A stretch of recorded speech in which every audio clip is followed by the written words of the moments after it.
So I have shared a lot of my journey with vestibular disorders, with vestibular migraines, 3PD, and just the labyrinthitis journey that COVID-19 has taken me through. I've shared a lot of that, and I will continue to share. But I also wanted to just take some time to actually acknowledge long COVID and the long COVID syndrome because there are millions and millions of people going through the same, and I am one of them. So going back and fast uh, forwarding to just going back to the very beginning, I tested positive for COVID on January 14th of 2022. I thought for sure this is going to be a mild thing. I am double vaccinated. I will be completely okay. And in fact, my COVID acute symptoms were pretty mild, except for a couple, and I'll share a little bit more of that. But I obviously didn't end up in a hospital. I wasn't hospitalized. I was could, and stayed at home through the trajectory of that. Now, I had shared that usually around the, 3 week mark, that's when my vestibular system began to crash, and that's when, all the other testing began for my vestibular system. However, I haven't shared a little bit of my long COVID symptoms, the long COVID syndrome that comes with it, and my journey with that, because the vestibular system has a lot of the same similarities in terms of the syndrome as well, and also because my vestibular system was obviously the one that was impacted the most and gave me the most acute symptoms. So I really honed in on those. But let me take you back to January 14th. We tested positive. I had a slight fever that came and break through. My fever did increase for about the next 4 days. The highest temperature I did clock in was about 103.5. And I thought, hey, my immune system is healthy. I have no other underlying diseases that I can think of that will impair me from recovering great. Um, I did have breakthrough menstrual bleeding, and I did go to the urgent care for that because it did scare me, the amount, and also I knew it was not my period. And so I did go and get it checked out. Unfortunately, there was nothing really that doctors could do at that point. The biggest symptom that I had was the fever. They tell you to take some ibuprofen or Tylenol, drink tons of water, and off you go. Now, when I went to urgent care that first time for that menstrual bleeding, breakthrough bleeding, they did notice that my palpitations, my heart palpitations, were really high. I clocked in about 140, and the doctor even was like, "Oh, your palpitations are really high," and I was like, "Yeah, they are," but at that point, I wasn't really worried about it because obviously I was in a fever. I had fever. When you have fever, you feel sick, and so I just didn't think anything of it at that time. And then also, I went there for a specific symptom, which was my breakthrough bleeding. So I wasn't really worried about my heart palpitations. My blood pressure was fine, and so I just left it at that. Um, I continued for about uh, 3 more days, I would say. The bleeding suddenly stopped, so it was a total of probably 4 days of breakthrough bleeding, and then it completely stopped. And I thought I was getting better. That's when the sinus infection came through. That's what potentially started my vestibular disorder, and that's where I began. However, I don't know exactly when it occurred. I do remember around the 6th or 7th night, I had just a really high fever again. My head just began to pound. I didn't think it was a migraine, but maybe it was. I was like in a high fever. My head was just killing me. And then I had such sinus pressure that it hurt to even breathe. Like the air kind of burned my nostrils. And I remember my right nostril was open, but my left was completely shut. I remembered feeling kind of my cheeks area because I felt so inflamed. I felt my ears inflamed. And maybe that was the beginning of the vestibular attack, and the virus really attacking the system. But I remember specifically because I am a woman of faith, and I remember just dropping to my knees and really asking God to just spare me and really help me through that. Around the 8th to 9th day mark, I remember feeling out of breath, and that really scared me. I remember, like, vividly not being able to breathe, and that was the first time where panic began to set in. And I was like, oh boy, I can't really breathe. I'm having trouble inhaling. Um, like the inhaling was really hard, and I could exhale just fine, but the inhaling was really hard. Um, and I remember telling my husband, I don't think I can breathe right. And he told me, well, do you want to go to the emergency room? And the thought of going to the emergency room actually scared me the most because obviously, you hear the horror stories of, going in there and being intubated. And obviously, I felt that I wasn't sick enough to go in there and waste maybe some of the facility's resources. There were other people that potentially were sicker than me. I had at the time my oximeter, which this is for long COVID people, this is our friend.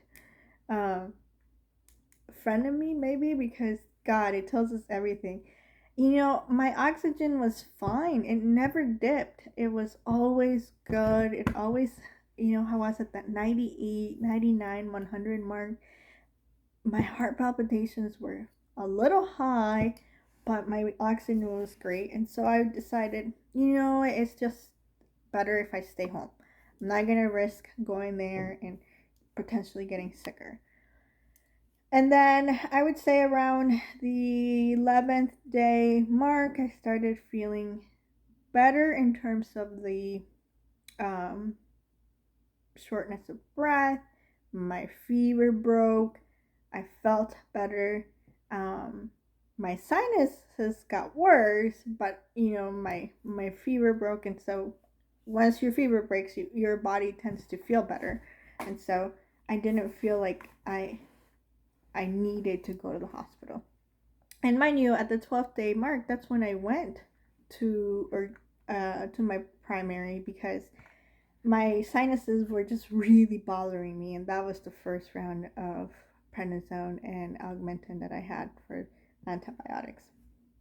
Okay, so now I gave you my acute symptoms of COVID.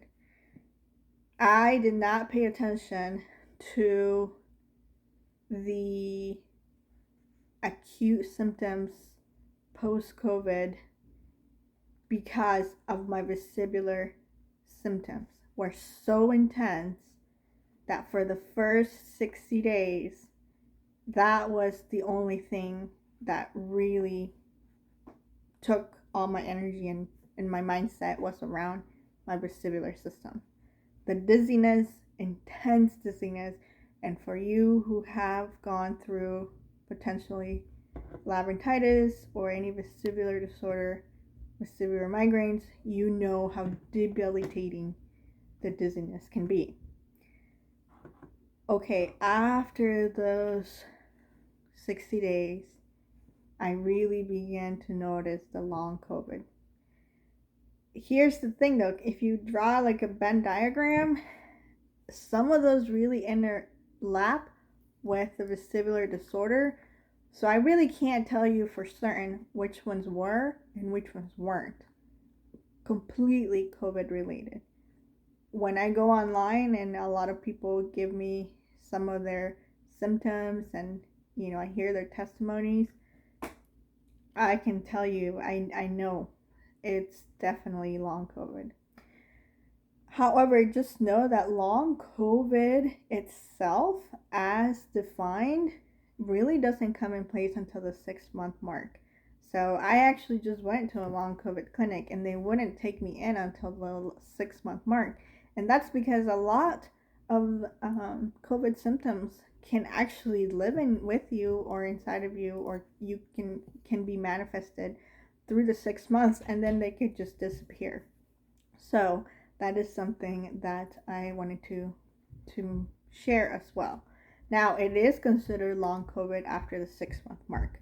If you are still feeling sick, definitely, obviously, that could be considered long COVID.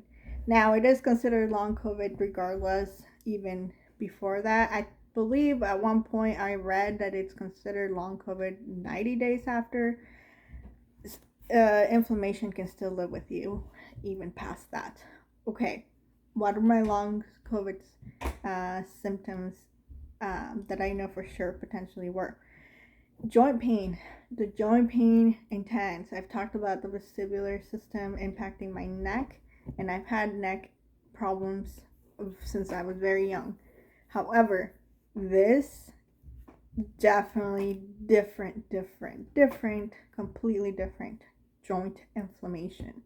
It literally felt like just red ants had taken over my joints, and they were inflamed, hard, and stiff. I could not move, sometimes without pain. My joints were never red, my joints were never swollen, but I felt like they were red and swollen in the inside. My knees really, really hard. My feet burning pain. And obviously with long COVID, anxiety is a big portion of it. I've talked about anxiety being very normal in terms of vestibular, but now it's very normal with long COVID as well. So I feel like I just had a layer of anxiety, coming through and breaking through. With the anxiety attacks come obviously a myriad of different symptoms.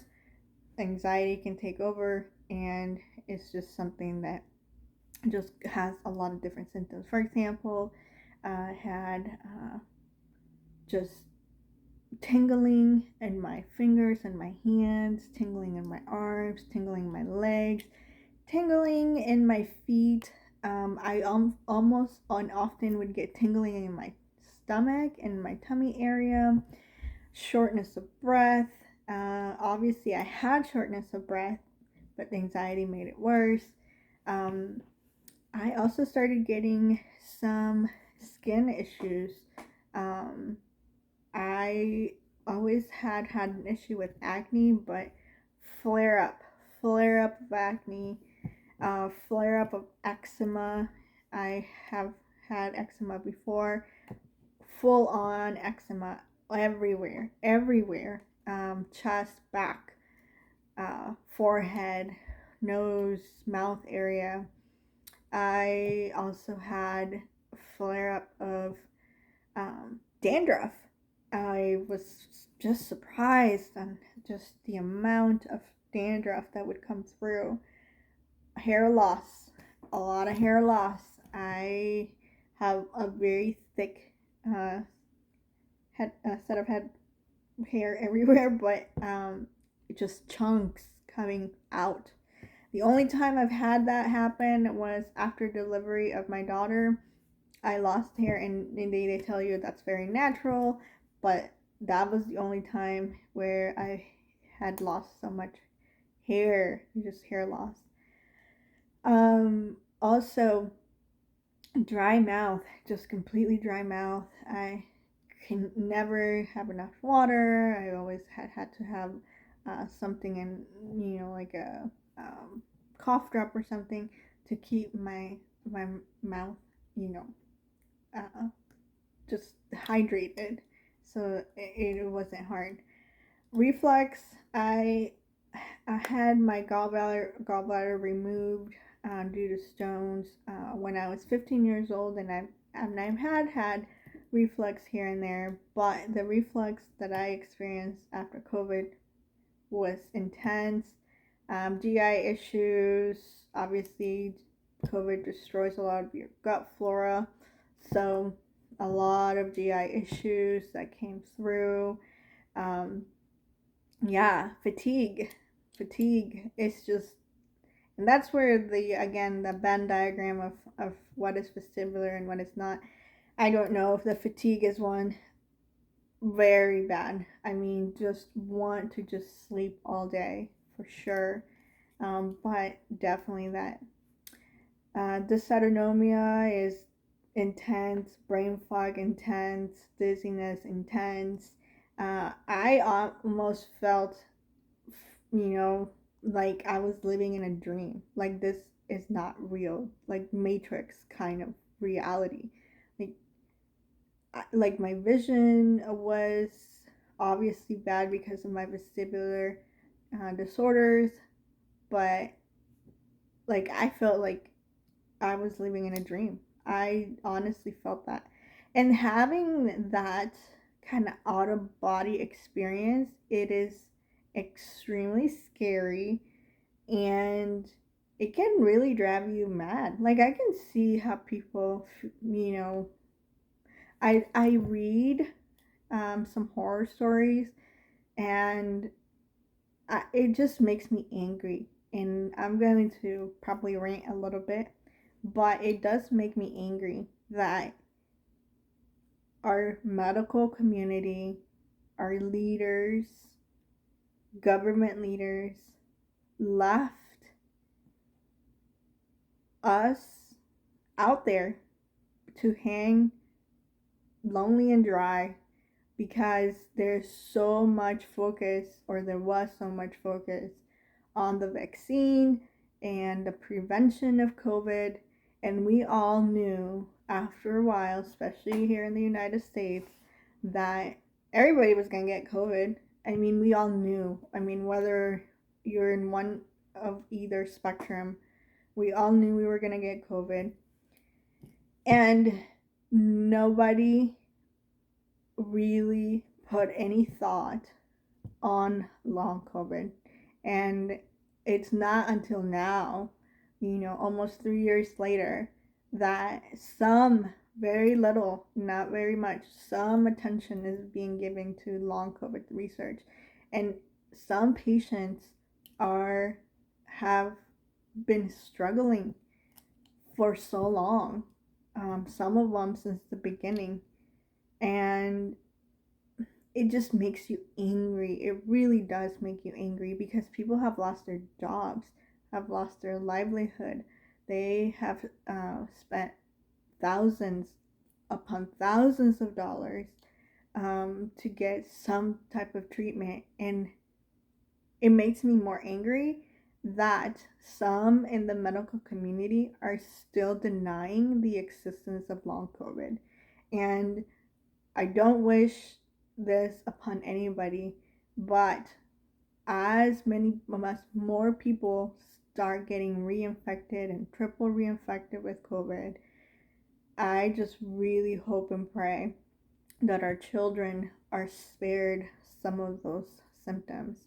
It is not, it is not a disease that you really want to deal with. It is very serious. It has extreme mental health impact, and I feel like we just need to do more. So I'll get off my soapbox on that. And that really just tells you the amount of impact it has into mental health.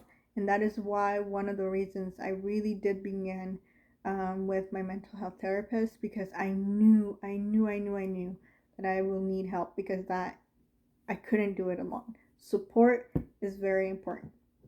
So with that, I turned into the online forums to find some hope and also get some good tips for my symptoms.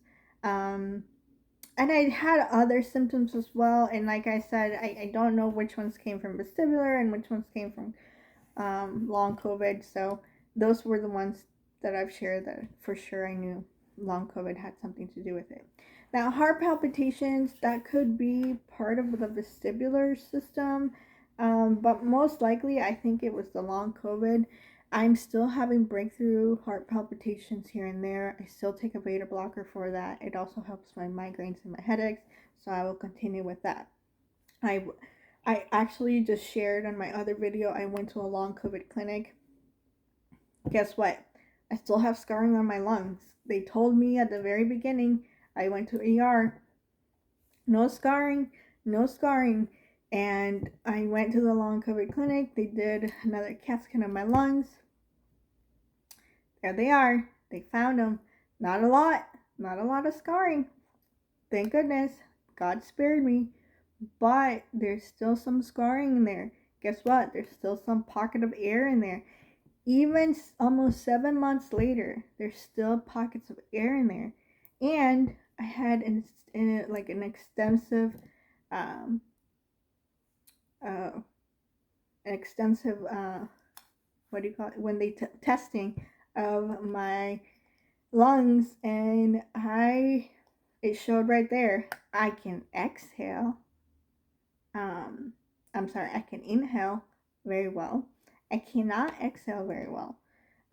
So breathing exercises are going to be something I will continue. Also, they gave me an inhaler. They felt that I needed an inhaler, so I will be starting an inhaler here soon. Now, not having the correct amount of lung capacity will impact your brain fog. I mean, it will impact everything, but it really will impact your brain fog and your heart palpitations as well. So I'm hoping to make an update here soon. One thing that I did sign up for, and I hadn't used it so much, but I will start using it, is this breather. It's called the breather, and it's actually through the Mayo Clinic, the long COVID clinic. And there's an app to it, and it has little buttons, and you can inhale and exhale. And it actually gives you on the app certain breathing exercises to do. So I will be using this a lot more. I was using it at the very beginning, but my vestibular system got the best of me, and I haven't had a chance, I would say, in the last 30 to 45 days, I haven't really been prioritizing this. But now that I saw my lung capacity in black and white, I will be starting this for sure. Okay, I will be sharing. I know I had stated that I was going to share a lot of my supplements, and the reason why I hadn't shared the supplements portion of it from my vestibular updates was because most of them, really, I got the ideas from the long COVID threads. So online, I definitely was looking for some of that. So I'm going to share with you everything I take. Now, I'll tell you if I take it every day or if I take it once in a while. Here is my Calm. I started taking this because obviously the anxiety was a lot. And I also read that magnesium helps with migraines. And so this is magnesium citrate. And I really like the gummy, and it's really easy to chew. And I really like it. So I take this. It says 4 gummies. You can take a serving size. And I take this. Now, no, none of this, I'm not getting paid or anything for any of this. So this is strictly my review. Once in a while, I'll take a sleep gummy. This is melatonin. doesn't, it relaxes me. So maybe if it's at night, I'll take one of the calm, and I'll take maybe one of these as well. Um, it doesn't make me sleep any better. Um, as I shared before, Flexeril actually makes me sleep. This one doesn't, but it does calm me down. So I do sometimes still take it. I also started taking some CBD to calm myself. So this is some drops that I usually, they're water soluble because I don't have my gallbladder. And then I also do some topical cream around my neck because I've shared neck pain is something that I deal with a lot. Um, and then in terms of supplements, so as you know, COVID really kills your gut flora, and I had a lot of GI issues, so I did start probiotic. I've had used probiotics in the past, on and off. This I have to do, otherwise tummy issues will be a thing. So probiotics is something that I really, really make sure I take. Because of all the nerve damage I've had due to COVID, I do take my vitamins B, so my vitamin B complex. I do take that as well. Makes I can feel it when I don't take this, so I definitely take this daily. I also started with the CoQ10 due to my migraines. So I started with this.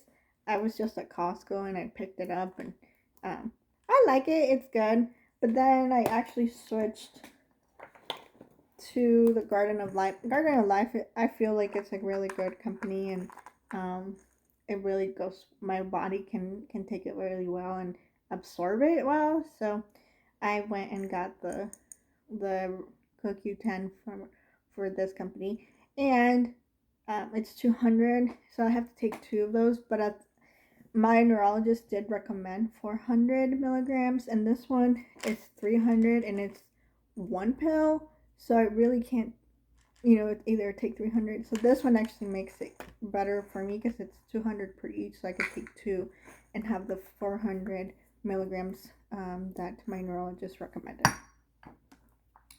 I also take vitamin D, very important for some of the long COVID symptoms.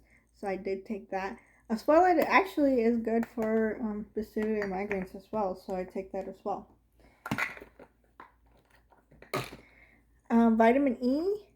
Actually, I read that this vitamin E can actually help stop a migraine attack. So I don't take it every day, but if I have a breakthrough, I might take my Tryptophan, and I may pop a vitamin E with it. So I think it helps.